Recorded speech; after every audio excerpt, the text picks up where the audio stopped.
This is the most needed passage for this generation. It's Isaiah chapter 55. Isaiah 55, verses 8 and 9. Listen to what God says. He says, "For my thoughts are not your thoughts, neither are your ways my ways, declares the Lord. For as the heavens are higher than the earth, so are my ways higher than your ways, and my thoughts than your thoughts." I think this is so big for this generation, for us in this room, for the church to understand today that God says His thoughts are not the same as our thoughts. We live in a time when everyone wants to get on Twitter and share their thoughts because they believe their opinions and their way of thinking is so profound. And everyone believes they have something to say. Many of you maybe even came here today going, "Man, I wish I could get on that stage because I have some things to say." Everyone has this Facebook page where they put their thoughts. Everyone's starting some sort of blog where they share their thoughts. And we'll go to different places and we'll listen to people share their thoughts. And they really believe in what they're teaching. And so much of today's theology, I've read these books where people are questioning doctrines that we've held for centuries. And the way they argue for so many of these things is, look, I would never do this, so why would God do it? I would never think. They use their own thinking and own reasoning, and yet God makes it so clear. He goes, you know what? Your thoughts, they're not the same as mine. In fact, the Bible says in that verse, as high as the heavens. Okay, the heavens, he's talking about the stars. He's talking about everything you see up there. So even the sun, which is relatively close to us compared to the other stars and planets out there, the sun is 93 million miles away right now. I don't know what kilometers that is, but a lot more than that. Okay, so 93 million miles away is this ball of fire. So imagine how far away that is from us. And God says, the way that I think, my thoughts, that's how much higher my thoughts are than yours. That's why this book is so important and so precious to me. Because when I get alone in the morning, I don't sit there and just think out of my own mind or my own heart or my own desires. Why would I do that?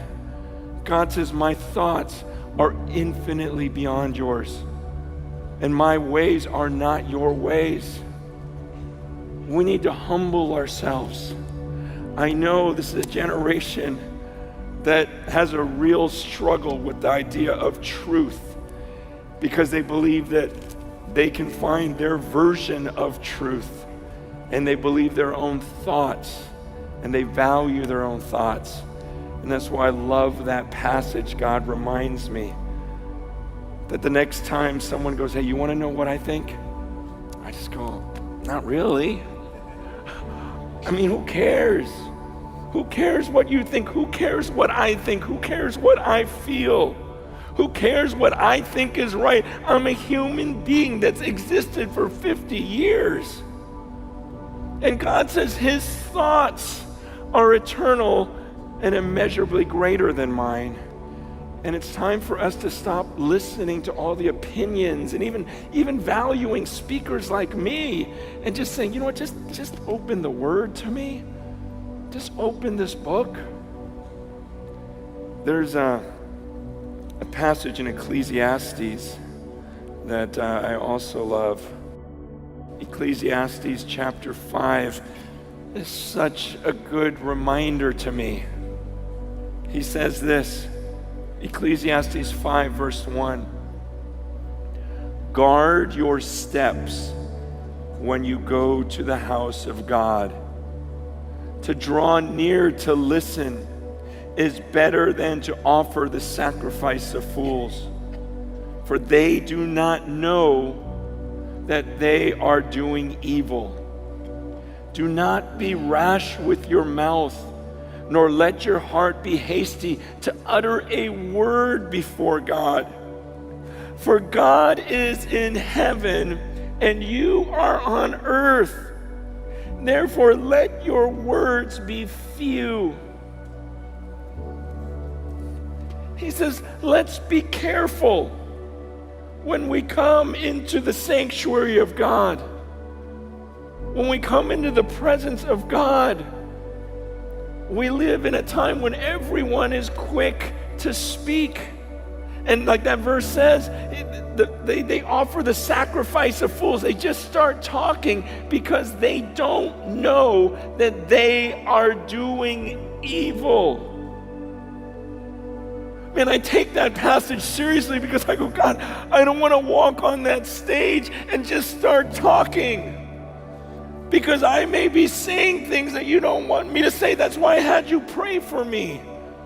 Because I don't want to lead you in any direction that is wrong. I don't want to, because Francis has desires. Like, I want you to like me. That's just my human nature. I want to be liked. I want to be accepted. I want to be popular. And so then I may say things to get a reaction that is favorable towards me. And that's a scary thought, that I would come on a stage and draw attention to myself. And God says, when you get up there, be careful with your mouth. Guard your lips. You may start talking and not even realizing that you're doing something evil. God is in heaven, and his thoughts are as high as the heavens are above the earth. That's how much higher his thoughts are than your thoughts.